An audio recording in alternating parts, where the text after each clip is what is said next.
Well, MPs are returning to a very different House of Commons after the general election.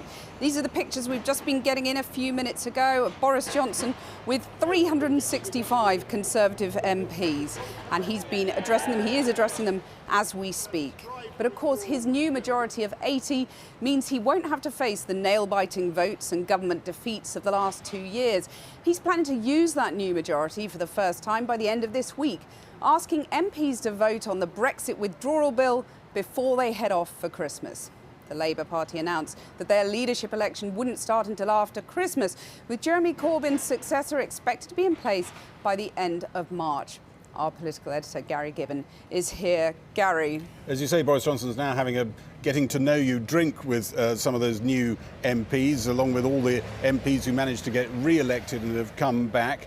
He didn't make any major announcements today, though he pretty much nailed down the timetable that he wants to work to this week, as you say, trying to get that withdrawal bill through the crucial first vote, the second reading vote as it's called, on Friday. The one thing he did announce had quite a few people scratching their head, which was how he was going to fill the vacancy left by Nicky Morgan, who was Culture Secretary before the election but stood down from Parliament.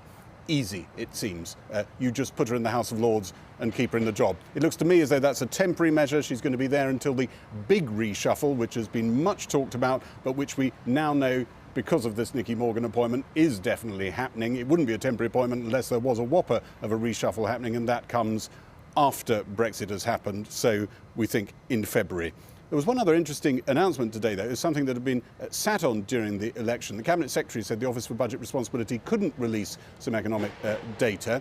They now have done that. It was thought too sensitive to release during the election, and it shows that it is really going to be tough for the government to stick to its own fiscal rules, which it was parading, of course, only a short while ago in the general election. And the buffer that was there, the billions that were there, has shrunk very significantly for a number of accounting reasons in part, but nonetheless shrunk. As you said, on the Labour side of the equation, we've had this spat between Emily Thornberry, the Shadow Foreign Secretary, who has been taking chunks out of Caroline Flint, former minister who lost her seat in the general election. It looks as though that whole business is going to the courts. But the really significant thing, the substantial thing on the Labour side, is that it looks as though we are going for a fast-track leadership contest. And that's because allies of Jeremy Corbyn think that will serve their purposes best. There is a rumour swirling around their critics in the Labour Party that what they actually want to make sure they do is that no one else gets traction, but also that nobody new gets to join the Labour Party to vote. They think that part of the scheme that they're all working on is that they will make a cut-off point for having joined the Labour Party, probably election day or something like that is the rumour, in order to make sure that you don't get a whole load of rejoining or moderate sort of equivalent of momentum coming into the party to try and alter the direction of the party. That's one of the big rows already seizing there on what is the first day back in Westminster for everyone after the general election. Are you daunted? Excited? Yes. Ecstatic. New MPs trying to get into their place of work this morning. Were you thanking Boris on the train? Blythe Valley had been Labour forever until Ian Levy won it for the Tories. Thank you. Just get the right door, that's all I need to do. You've been in and out the revolving door before. I have been in and out the revolving door before. Some 15 are returning after being defeated before. 140 are completely new to the place. We just get given a letter when we win, and you just kind of handed this brown envelope which has got a bit of information in, and you're told to turn up on Monday morning and get inducted, and yeah, so here I am. Very much like the first day of school, it's been wandering around blindly trying to find your way to different meeting rooms, bumping into people and recognising faces off the telly, which is a very strange thing. Good morning. Good morning. Welcome to the People's Government. Ooh. The laws the government wants to pass will be announced by the Queen on Thursday. But the top priority is the law that makes Brexit happen. Aides have signalled that until that is passed, at the end of next month, there won't be a major reshuffle. Hello. Have you still got a job today? The government is carrying on. Are you carrying on? Well, I've just left my office. I'm still there. Are you joining the Cabinet, gents? MPs from the pro-Brexit ERG group came knocking at Downing Street this evening, keen to kill off talk that Boris Johnson might pursue a softer Brexit. Now their votes don't hold the balance of power. Do you worry that the ERG have less control now? I've got absolutely no concerns about this sort of trumped-up nonsense. It's worth remembering that Boris Johnson resigned from the government when I did over Chequers. I mean, Boris wants a free trade agreement-based Brexit of the character he himself has just arranged that we will negotiate. So all the talk that's emerged, he's got a big majority now, maybe he'll tack towards closer to the EU institutions, closer to their rules. You don't buy it? I think it's pretty unlikely, to be honest, given what he said so far and his consistent position, and a position he's fought for and resigned from government over, so something he clearly feels strongly about. And I think if you look at it's easy to talk about a softer Brexit in general terms, but if you look at these decisions actually involved in making that practicable, it does mean staying in alignment in some form with the EU over time and tying the UK to that without a say over those rules. And that's something that Boris Johnson has consistently opposed. The SNP paraded their MPs, 6 of them in seats freshly snatched from Labour. And in that party, tempers are fraying post-defeat. People can slag me off, as long as it's true, I'll take it on the chin. But they can't make up about me. And if they do, I have to take it to the courts.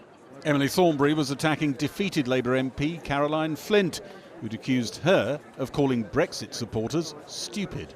I mean, you couldn't. I mean, it's ridiculous. It's absolutely ridiculous. We have better things to think about than people just going on television and making up. I mean, it's just. One defeated Labour MP accused the leadership of planning a high-speed leadership contest to stop former members rejoining to vote, and of not caring about the defeat. Well, I think it's fascinating. I am yet to hear from anyone from the Leader's office. I am yet to hear from anyone from the General Secretary's office asking me how I am, but much more importantly, what happened in my constituency. If that's where we are, then this is about winning the Labour Party. It's not about winning the country. And that is against the rule book, actually. It's against Clause 1 of the rule book. They're breaking our rules. We're about a party of government, not a party of protest. The Tory victors who captured citadels from Labour last week went selfie-tastic on arrival in Westminster. Conservatives who now represent towns like Newcastle-under-Lyme, Rother Valley, Wrexham, Stoke-on-Trent and many other seats where a chunk of Labour's traditional vote deserted it.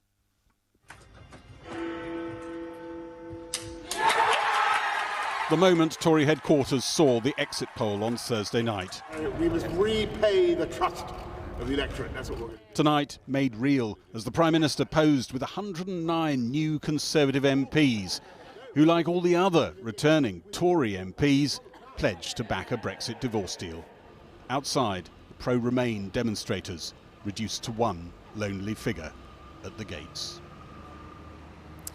Well, earlier I spoke to the former Conservative Party leader Ian Duncan Smeeth, and I put it to him that despite his party's overwhelming majority, it was a nasty election campaign with abuse aimed at MPs and their staff. Yes, I think we've got to do something about this. The level of death threats against us, the graffiti, had 2 women who were volunteers chased down the street by Labour badge wearing men at night, threatening them. I find all that sort of stuff really is like a cancer on the body politic. It's been going on for a while now, but it seemed to culminate. And in my area, definitely it was very bad, and I think this has got to stop. We've got to do something about it. I mean, particularly bad for women. I mean, it's bad enough for men, but it's bad enough for women. Well, Jeremy Corbyn's son said that he faced an incredible amount of vitriol, that they were worried about his welfare. So it's on both sides, isn't it? Yeah, all I can comment on is what happened to us. There was definitely the Momentum crowd were at their heart on it. Now, in the wake of winning all these formerly Labour seats in the north, Boris Johnson said in his speech to Conservative campaign headquarters that the party had to change. Do you agree? Well, what he means by that, and I absolutely agree, that what we've done, rather like 79, there was a big sea change. Who delivered that sea change? It was essentially blue-collar voters, people who had previously voted Labour. When Mrs Thatcher came in, they voted because they had aspirations and they felt Labour had failed them. I think there's the same revolution going on. Yes, Brexit's at the heart of it, but it's even more than Brexit. It's about saying, I want to see change. I want to see the things that we care about and believe in change, and I want to see improvement in so many of these cities and towns that exist outside London and the South East. And that's the key issue. Change now must happen, and improvement in the quality of life to people living beyond London and the South East, and that's the big push. It's a really tall order, isn't it? Keeping on board these new, sometimes lifelong Labour voters that Boris Johnson has attracted for the first time with Conservative Brexiteers like yourself, isn't it? Well, no, let's get this absolutely clear. in all these cities around the country, they were disregarded, they voted to leave, and then they were dismissed by the establishment as though they were too stupid, too old, too poor. I heard that said on a number of occasions. Somehow they were lied to and they fell for it. They didn't. They knew what they wanted. So when the election came up and Boris Johnson said, let's get it done, they all said, yes, we're tired of this nonsense, let's get it done. So number one, but the only thing that binds you is Brexit, though, isn't it? Number one is uniting around the idea of delivering. Why? Because they think we'll be better when we've left, and we have to deliver that. But there's a second phase to this. At the same time, we need to recognise that actually things need to be better for them as well, and we need to deliver to that in all the cities and all the various areas that voted for us for the first time. And if he doesn't deliver the second bit of that equation, that's when the big tent of voters is in jeopardy, right? Yes, but I like to look at the positives on these things. Here is a challenge, and we need to meet that challenge. The challenge is, let's improve the quality of life for people in all of these towns and cities that decided for the first time ever to vote Conservative, because that's our challenge. Deliver Brexit, deliver improved quality of life. When it comes to Brexit, do you have a sneaking fear that now Boris Johnson does have this unexpectedly large majority, he's no longer in hostage to the ardent Brexiteers like yourself, the ERG group? I'm not a hardened Brexiteer. I decided to vote to leave the European Union not long before we had the referendum. I thought we could reform and change it, and then I decided in the end we couldn't. OK, but if you're not an ardent Brexiteer, if Boris Johnson has to extend the transition period, would you be content with that or not? No, I am very content with what we have in the manifesto. Boris has made that clear that we're not extending. And if he reneges on that promise not to extend the transition period, what are the consequences? Boris Johnson was elected to deliver. He will deliver. I have nothing but certainty that Boris Johnson will deliver the Brexit that people voted for, and I'm quite comfortable in that position. But he also said, die in a ditch, he'd take the UK out of the EU on October 31st. He didn't do that. I promise you now, we have a majority. Boris Johnson now will deliver as Prime Minister, as I trust him fully to do, and as the British people voted. They voted to deliver Brexit, and in our manifesto, I don't know if you've read it, but the section on Europe is crystal clear. I absolutely and totally trust him on this, because I know that he knows what he has to deliver to the British people. Ian Duncan-Smith, thank you very much. Pleasure.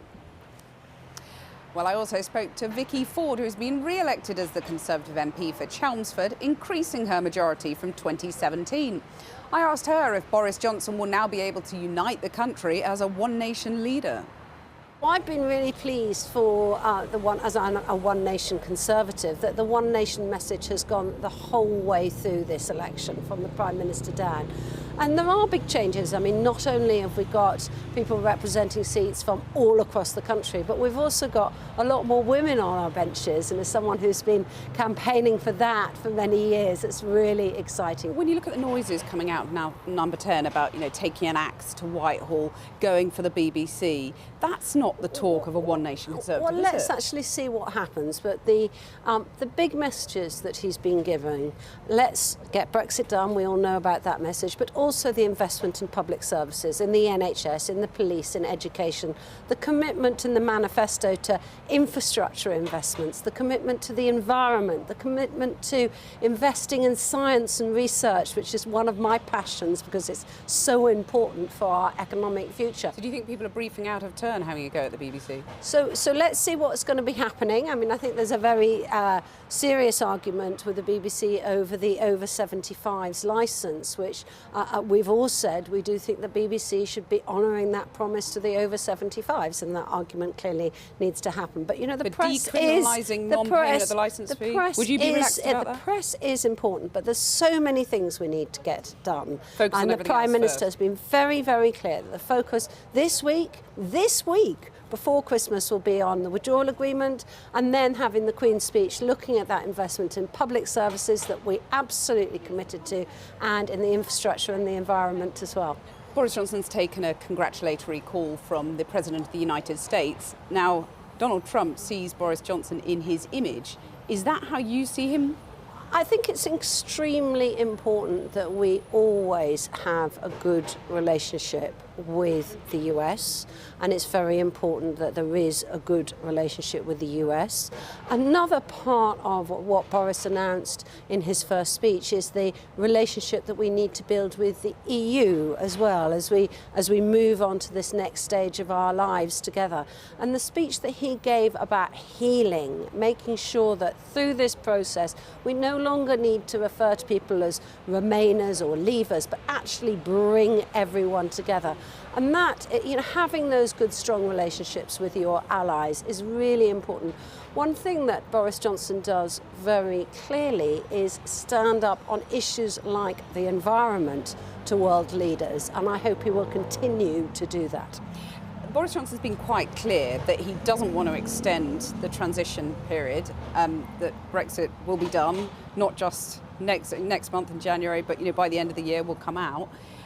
Do you believe that any more than you believe that Yes, he would die in a ditch? I do. I think it's really important for both the EU and the UK that we get these trade negotiations done as quickly as possible. It's a very the tall EU order trade, in a year, yeah, isn't but it? the EU Trade Commissioner has made it clear that he thinks it can be done in a year.